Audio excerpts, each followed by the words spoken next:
Hello and welcome back to episode 9 of the Middle Ground podcast. This has been a busy weekend. It was the weekend of ATHX in Dublin. I kept saying Dublin over the weekend and the girls who are Irish were not very happy about that. So I need to make sure I say Dublin. It's not Dublin, it's Dublin. It was in Dublin. I've said that too many times now. It sounds weird. Alas. I'll run you through the entire day from start to finish. The breakdown of ATHX of the event itself. How it felt, how it went. And we'll have a little chat and you'll learn a little bit more about the event. So, I'm going to crack my Fanta Lemon. Listen to this. Lordy Lord. What an amazing sound. And I try not to slurp it too loud. So, I drove up to Manchester on the Friday. Hung out with the girls Friday night. I was staying in their apartment. And Saturday was the day of the event. Saturday morning. Woke up 5 o'clock, I believe. Quick get ready. Train to the airport. Get to the airport. Our flight was at, I want to say 7:30. Something like that. 7:30. It's like a 50-minute flight. It's crazy. That's the shortest amount of time I've ever been on a plane for. It was weird. Like, it takes more time to get through the airport and wait for the plane than it does to fly and then land in a different country. So that was interesting. So I kind of slept for that entire flight, apart from a guy waking me up halfway through to go for a wee, which I didn't mind. Although I was in a weird state where you're kind of half awake and half asleep, and I thought it was one of the girls. And the girls weren't even sat near me. But someone was tapping me, and in my head, I was just like, got to be one of the girls. I'm not going to wake up. And then I was like, oh, fuck, I'm on a plane. I'm sat next to someone that isn't one of the girls. Opened my eyes. I was like, sorry, mate. I was in my own world there, in a dream state. So landed in Dublin and went to find some breakfast. Got an Uber from the airport to the middle of the city. Walked to get some breakfast. Had some eggs and some toast. It was mid. Nothing special, nothing to write home about. And a little espresso. So banged a little espresso. My main concern of the day was nutrition. Shitting enough and pissing enough. Because I didn't want to have to shit during the event. And I didn't want to have to piss during the event. Which I did have to do. But I specifically didn't want to have to shit mid-event. TMI, sorry. So we end up going to a Lidl. And this is all around. I think we were aiming to get to the event centre for 12ish. We went on till 1:30. That was our start time. So walking around Dublin, went into a Lidl, got a bread roll and a pot of honey. Filled that bread with honey, yammed it. It was amazing. Very good. Had some shit squares bars on me, some Aldi's own squares bars. They were wank, fully wank. So didn't enjoy those very much, but got them down me. We got the Dart, which is kind of like a, monorail, above ground train, weird thing, to the event centre. The event centre was really hard to find. It was part of this big thing. I think called the RDS, I think, maybe. But it was like loads of different buildings, and we must have walked for 20 minutes to find the right place. There was no signs up. There was nothing. We ended up with a few other people that were super lost, and we managed to find it together. But ATHX, if you're listening, which you definitely aren't, that signage can be much better, because I had no idea where we're going, and no one else did. So there was that. We got to the event centre, signed in, got our patches for our bags, got our wristbands, all of that kind of stuff. Got a free nose strip, which was cool. And then we just kind of sat down, set up. We got there around 12, so we had an hour and a half to kill. Ate some food, ate a lot of dates, to be fair. Dates and honey, yammed that. And then we're just staying hydrated, stretching, getting limber, getting excited. It was nervous. It was really cool. We walked in and it was much bigger than I thought. It was interesting. Obviously, we came in. We didn't start till 1:30, so there were people. It was in full swing by the time we got there. Everyone was competing. It was impressive. It was a track that went around the outside of the building, well, the inside of the building, but the outside edge. And then there was the strength zone, the endurance zone, so the bikes, and then the track is where you run for the endurance zone. And then there was the Metcon zone, which was very impressive, very cool. And yeah, we sat down. We waited for our start time. I pissed a lot. I tried to shit enough as well. I probably had 2 shits and about 10 pisses in the time I was there. I'm a nervous guy. And then the time came. It was 1:30. It was time to warm up. We had a 30-minute warm up zone. So we got our wristbands, we got our numbers, all of that kind of stuff. Walked through to the warm up zone, and I had those jank squat racks. You'll know what I mean if I say they're kind of upside down T's. So they're straight line and then a T base at the bottom. And there's two of them. They're not connected by anything. And my God, we were warming up on squats, and then it was a 15 kilo bar to warm up with as well, which I wasn't very happy about because I'm not used to squatting with a 15 kilo bar. But I did think that was what we were going to have to use. And we did use 20 kilo bars for the actual event, which was much better.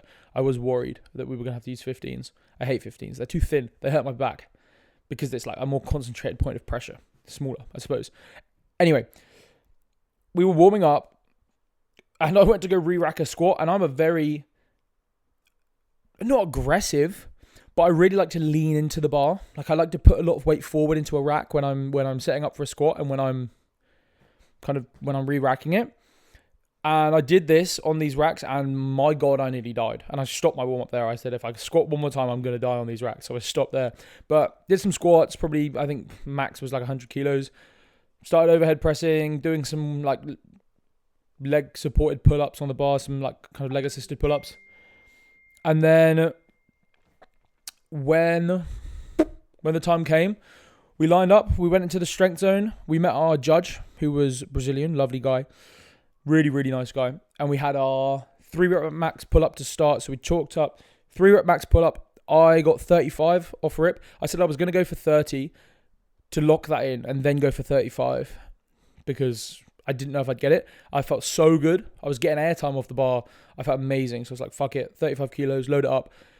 Smashed that. Clodagh smashed, I think it was 10. I think it was 10 kilos, which was mad. And only today did I really realize how awesome that is. I kind of brushed over it on the day because I hadn't really thought about it. Like, I know she's a strong girl, but she got 10 kilo pull-ups for 3 reps, and that was fucking sick. And I ended up getting 35. I went for 40, and I nearly got it twice, which was annoying. But again, the first 2 reps were fine. The last rep was always a struggle. So locked in 35 on that. That was pretty smooth. The squat was slightly less smooth because we had to move the rack. So Clodagh was going to max out and do hers, then I was going to do mine. And we were very short on time. You know, like if you do 1 set of squats, going up a weight, you do need a little bit of a rest, right? So this is a 5 rep max back squat. I can't remember what Clodagh got. I think it was 75 or 80. But the time was running really quick. She could have got more, definitely. But the time was at 3 minutes quite quickly before we knew it. So we were like, fuck, we've got to swap around. So we put the height of the rack back up. And then I got 140, locked that in. And then got 145. I wanted 150, but I just don't think it was there on the day. So we locked that in. Awesome. Then we had to do our overhead press, which was much better. I knew I was going for 60. I knew I wasn't going to go for any more than 60, and I didn't want less than 60. So kept the bar at the same height, loaded up 60, went for it, got it. It was pretty rough. My last 3 reps, big breaks at the top, but last rep flew. 2 reps before that were pretty rough. And then I think Clodagh got 30 or 35 for 10, which again, fucking nuts, insane. So that was that. Strength zone went pretty well. Then we went into the endurance zone. So it was 12-minute bike, 12-minute run. I was starting on the bike, Clodagh was starting running, and then we swap halfway, or we swap after 12 minutes. The bike was actually better than I thought it was going to be. I thought it was going to be a really fucking rough. And realistically, the only thing that I had that held me back was I adjusted the seat before we started, but we weren't allowed to sit on the bikes beforehand. So I didn't know what seat height I wanted. I probably wanted it higher than it was, but I put it too high and I got on and I didn't really have any power at the bottom. My leg was too straight at the bottom of when the pedal was at the bottom. So I had to get off after like a minute and a half and lower it, which was rough. But we finished that event 7th, or I finished the bike 7th. I think I got 6.5k or something on the bike, or 6.8k, which I was very happy with. I wanted 7, but again, that was a Concept 2 bike. I had only trained on a spin bike because that's all my gym has, so it was a rough estimate.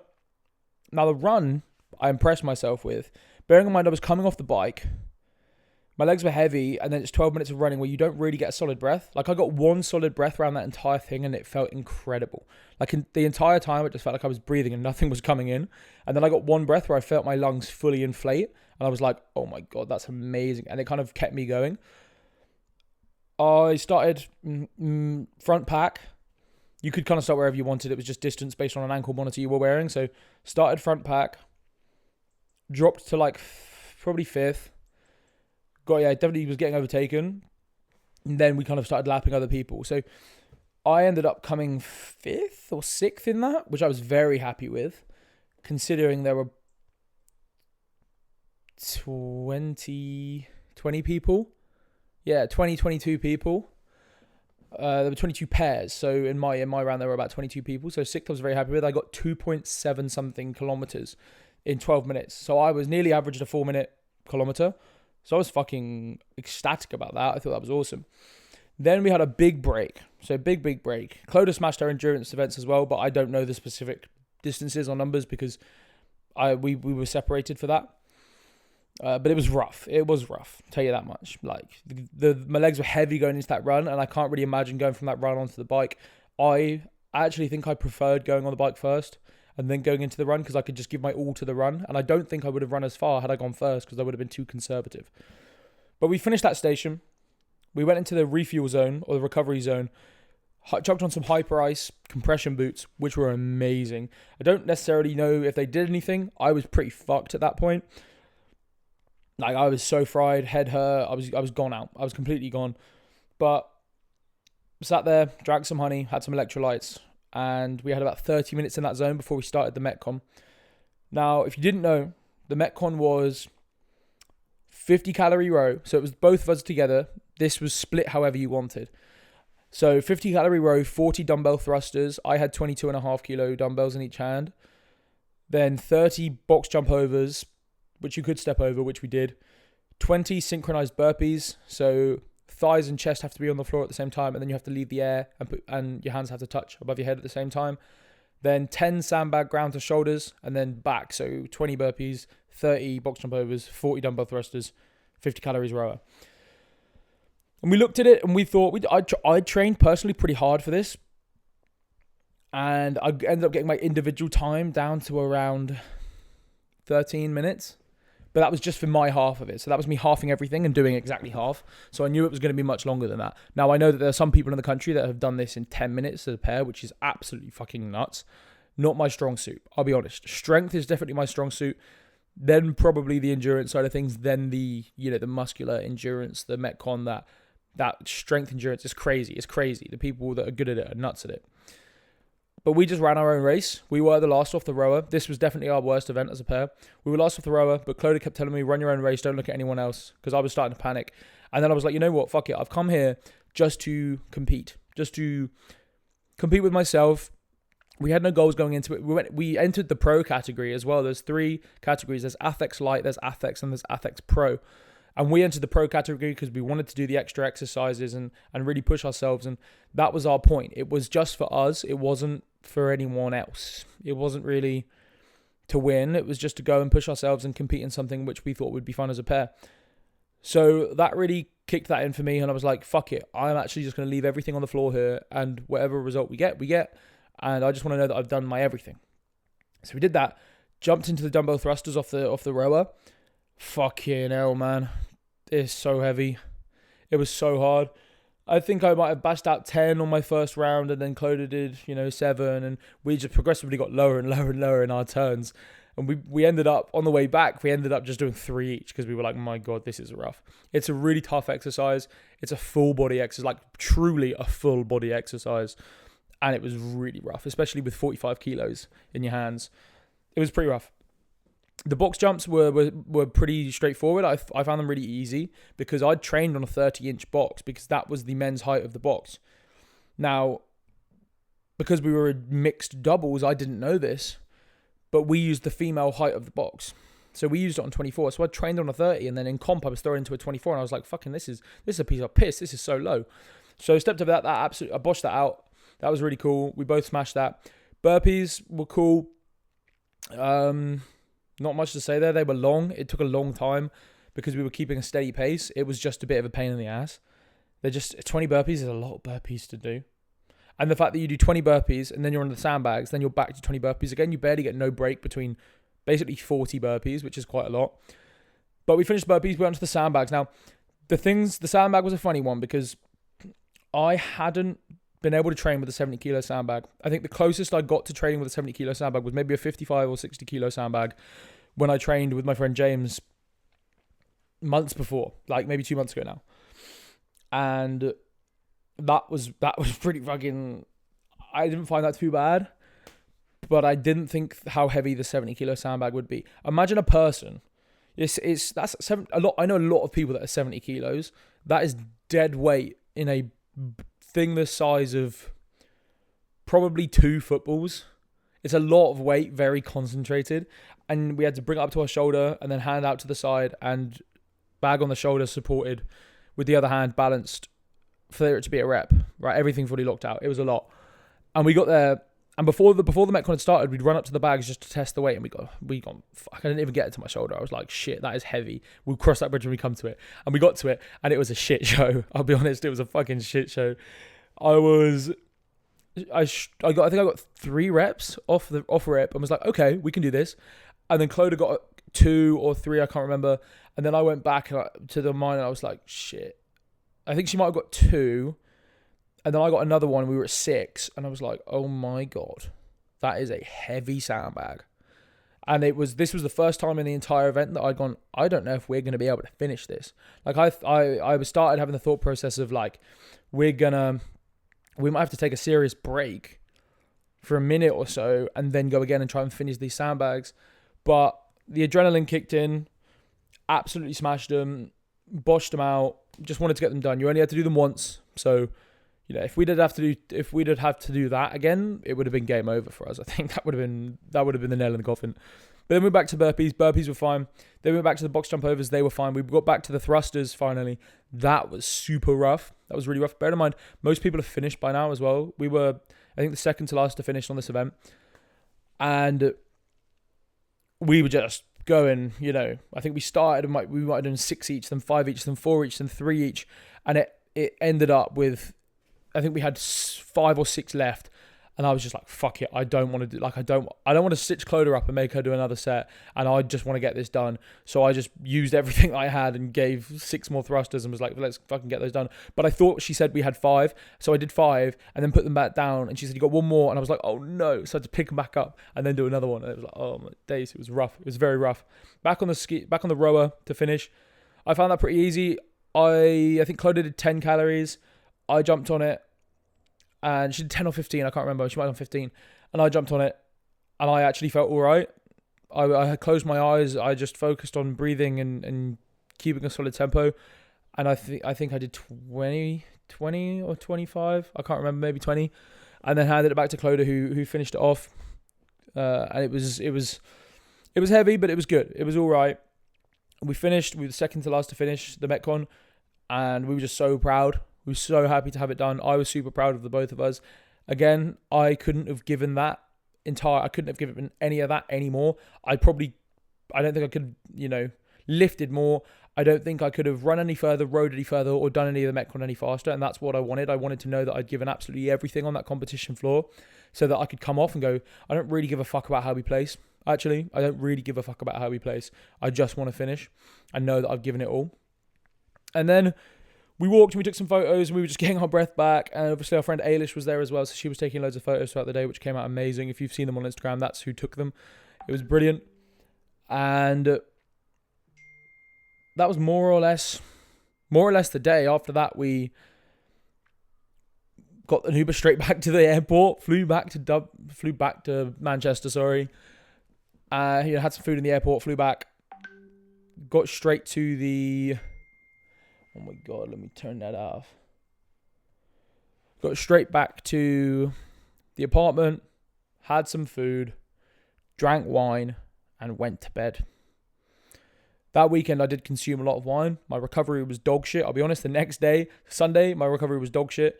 Then I continued to drink on Sunday, and then on Monday, I still wasn't recovered at all. Today, I feel fine. Today's the first day I've trained, so it's a Wednesday today. So it's been, Saturday, Sunday, Monday, Tuesday. It's been like 3-4 days since the event. And today was the first day that I felt like I could actually train. And that was more or less how ATHX Dublin went. It was great. It was exactly what I wanted it to be. I think we are going to do another one when the 2026 workouts come out, because the workout changes each year. When the 2026 one comes out, I think we're going to sign up for another one if the workouts looks good, because I did really enjoy it. I think we're going to try and get some friends in on the action. And now the next thing that lies on the horizon is the Spain ride, which is going to be heavy, really fucking heavy, I'll be honest. It seems rough, to say the least. It seems quite rough. We're going to have to really push ourselves, because in the first day will be pretty flat, and in the second and third day, over the space of 40 miles, we have 5,000 feet of elevation. So it's not going to be particularly easy. The air is going to be thinner, and we're riding heavy bikes with all of our shit on up to the top of mountains. It's going to be beautiful. It's going to be a lot, but that's a story for another time, and I will continually post content throughout that entire trip. But there you have it. That was ATHX Dublin, my first ever ATHX, my first real time competing in anything other than team sports and a few jiu-jitsu matches and basketball games and stuff. And I absolutely loved it, and I will be doing it again. So hopefully that was insightful. Hopefully you enjoyed me yapping about ATHX. And the next episode will be episode 10 of the Middle Ground podcast. So that's so exciting. If you like this episode, please share it, like it, follow the channel, follow me on Instagram, subscribe. Jude Vane Coaching on all platforms. I hope you have a wonderful day. And if I had to give you one little lesson from ATHX, which I kept repeating to Clodagh and myself throughout the entire event, is it's just pain. You know? Pain is inevitable. Suffering is optional. That is what I like to think about. It is just pain. And pain is merely a mental thing in the way I think about it. So those are my lessons. It's just pain. Pain is inevitable. Suffering is optional. I hope you have a great day. I hope you enjoyed the podcast. Please like, share, and subscribe. Jude Vane Coaching on all platforms. I'll speak to you in the next one.